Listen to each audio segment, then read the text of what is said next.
Olá, eu sou Jéssica Rosa, sou sanitarista, doutora em políticas públicas e vim falar de um tema que eu acho muito bacana, que é pensar como é que estados e municípios podem atuar na atenção à saúde dos povos indígenas. Lembrando um pouco, lá em 99, a gente teve a criação do Subsistema de Atenção à Saúde Indígena, depois em 2002 a gente teve a criação da Política Nacional de Atenção à Saúde dos Povos Indígenas, que foram grandes marcos históricos no direito à saúde desses povos. Teve também a criação da Secretaria Especial de Saúde Indígena, onde os indígenas sempre demandaram uma atenção diferenciada. Então, a base dessas políticas, a base desse subsistema que é atrelado ao Sistema Único de Saúde, ele vem trazer que indígenas devem ter portas de entrada e serviços que atendam à sua cultura e às suas especificidades. E essas legislações também, elas vão apontar que estados e municípios passam a ter o dever de prestar uma atenção complementar à saúde desses povos.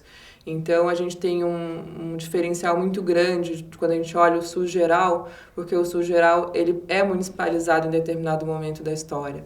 E na saúde indígena, não. Essas competências continuam atreladas à União. Então, eu venho de uma experiência que é na Secretaria Estadual de Saúde do Rio Grande do Sul, onde há alguns anos a gente vem tentando traçar esses caminhos e como a gente faz estados e municípios participarem e exercerem o seu papel complementar. E alguns movimentos são muito necessários por parte dos municípios, ainda mais quando a gente pensa no modelo de atenção à saúde indígena. No subsistema, a gente tem uma proposta de que as equipes elas passem a ir aos territórios indígenas e os indígenas não precisarem sair dos seus territórios para terem acesso ao direito à saúde. Totalmente diferente daquilo que o SUS geral faz, Quando a gente fala o SUS geral, é o SUS que tem as suas unidades básicas de saúde, que os territórios estão bem adscritos, que a gente tem os hospitais de referência. Então, essa é a lógica do SUS geral. Na lógica do subsistema, a gente parte do princípio que essas equipes vão estar nessas aldeias, nessas comunidades, atendendo esses indígenas. O subsistema não se efetivou como a gente gostaria, Então, infelizmente, nós ainda temos comunidades e temos aldeias indígenas que recebem atendimento por equipes volantes. Diferentes modelos são colocados, não só no Rio Grande do Sul, mas em todo o Brasil. Então, a gente tem experiências hoje de comunidades indígenas que recebem atendimento uma vez ao mês, uma vez a cada 15 dias, uma vez por semana. A gente não está conseguindo efetivar de maneira completa o direito à saúde dos povos indígenas. E aí, em especial, que a gente entra com o papel desses municípios e desses estados. Porque uma comunidade que recebe atendimento uma vez na semana, ela vai acessar os serviços básicos, em especial, daquele município. E aí eu coloco para a gente refletir sobre quais serviços são esses que nós estamos ofertando. Então, é essencial que municípios pensem como qualificar suas equipes para prestar um atendimento diferenciado. Eu sempre falo que o grande problema não é que os municípios estejam atendendo os indígenas, mas que eles estejam atendendo no modelo geral, que não é aquele previsto na própria política de atenção à saúde indígena.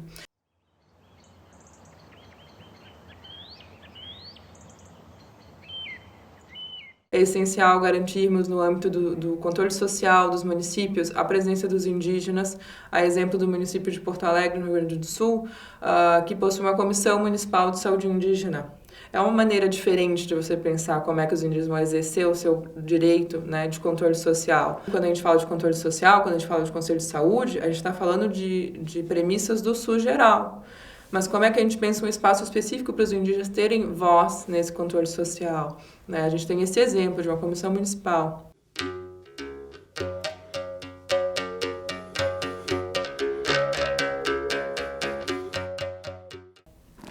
Quando a gente parte para além da atenção primária, saúde, a gente tem desafios ainda mais complexos, porque aí o papel de estados e municípios ele fica ainda mais presente. É necessário que a gente pense em serviços específicos.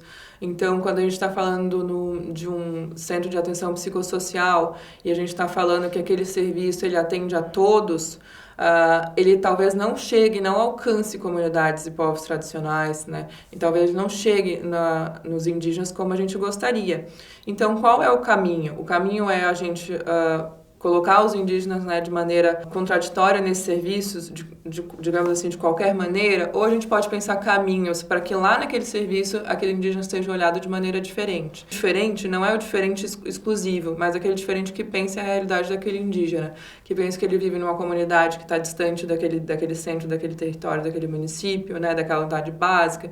Então, talvez um município que quer oferecer serviços na sua unidade básica para esses indígenas, ele tem que pensar o transporte desses indígenas até os serviços.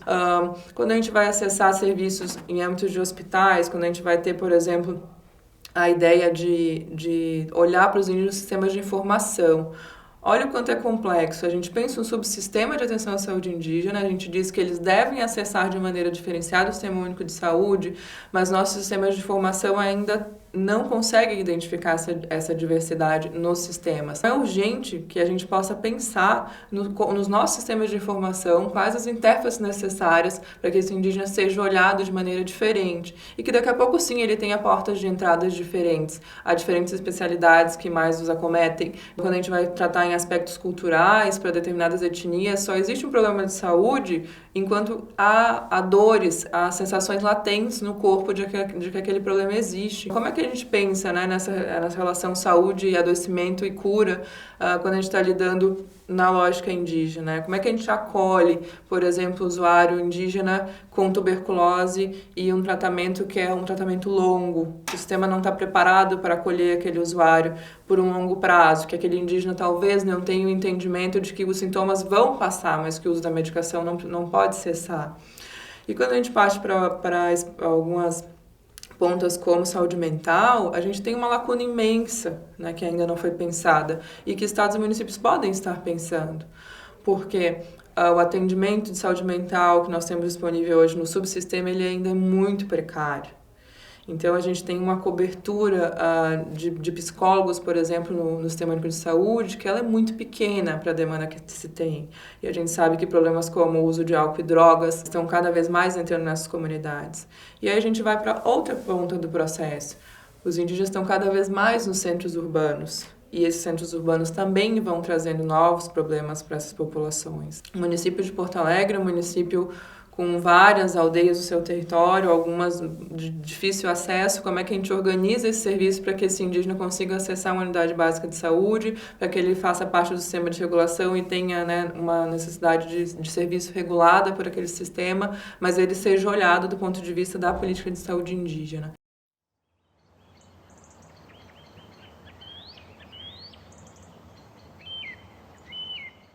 Entendo, né, que a gente precisa pensar fontes de financiamento próprias nos municípios, que precisamos garantir que os indígenas estejam previstos, né, que ações de saúde indígena estejam previstos nos nossos instrumentos de gestão.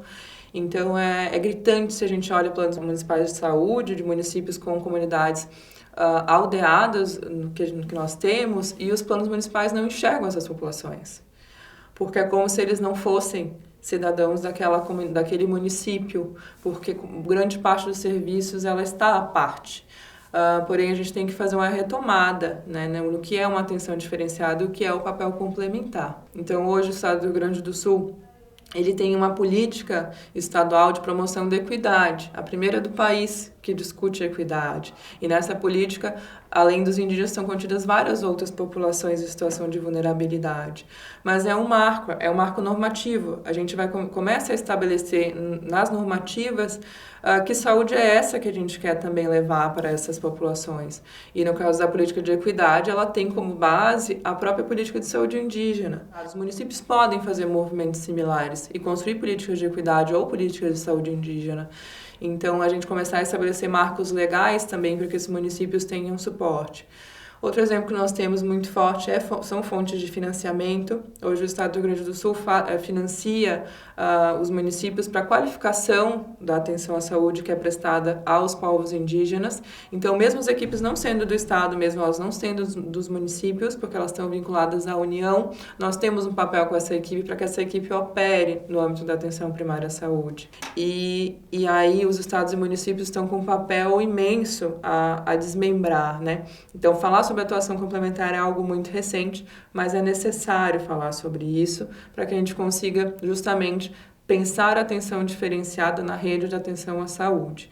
Então, quando a gente está discutindo no município a política de saúde da mulher, a gente tem que discutir a política de saúde da mulher indígena. Quando a gente está falando sobre a política de saúde da criança, a gente precisa discutir a saúde da criança indígena. E isso é papel do município, né? O papel do município é levar essas discussões e fazê-la transversalizar. Então, o indígena ele vai estar em todos os ciclos de vida, os distintos problemas de saúde vão acometer aquele indígena como qualquer outra pessoa, porém o acesso dele sempre deve ser pensado na perspectiva diferenciada, né? Que acolha a sua diversidade, a sua cultura, que respeite o teu ciclo familiar estendido. Então, entender que muitas vezes o indígena pode chegar num serviço e ele está com a esposa está com o marido, 2 filhos, a avó, porque para ela aquele ciclo é necessário no processo de saúde e adoecimento dela. Ainda temos muito a avançar.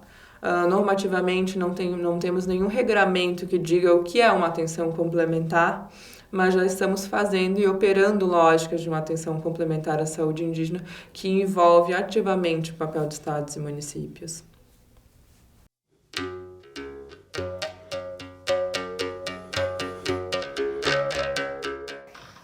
Meu nome é Zuleika Thiago, do povo Terena, aldeia Água Branca, Mato Grosso do Sul, da terra indígena Talnaipeg. Eu sou enfermeira, já formada, tenho mestrado em Saúde da Família pela UFMS e estou cursando medicina pela UFMS em Três Lagoas, Mato Grosso do Sul. Desde a lei de cotas, a gente tem muitos indígenas já formados enfermeiros, técnico em enfermagem, então cursos de nutrição, farmácia, entre outros, psicologia. Então a gente já tem um grande número desses profissionais. Profissionais que mais em falta são o profissional médico, né? Que a gente tem bastante dificuldade de profissional médico atuar na aldeia. Então essa é uma das maiores dificuldades da saúde indígena. E como é que é a composição da saúde indígena nas aldeias? A CESAI ela é ligada diretamente ao Ministério da Saúde pelos recursos financeiros, é um subsistema de saúde indígena pelo SUS, ela integra apenas atenção básica. É o que a gente vê nas aldeias, que é o médico, que é o enfermeiro, o odontólogo, o técnico de enfermagem, o agente de saúde. A maioria dos agentes de saúde são indígenas e técnicos e saneamento também são indígenas. Então eles são moradores do território, então eles são da aldeia, eles atuam diretamente com os indígenas. E quem tem um contato direto para repassar a situação da saúde são os agentes de saúde, né? Que a maioria são falantes, que no Brasil são mais de 300 povos, tem mais de 250 línguas diferentes. Então a CESAI atua em todo o território nacional. Temos unidades que são chamadas polo base em cada município onde tem território indígena e os profissionais de saúde se encontram nesse local. Esse local é um local administrativo. Então, a partir dela que faz a ponte, a rede de atenção de saúde para hospitais, para especialidades, para exames. Então, os profissionais se encontram ali e vão para as aldeias atuarem.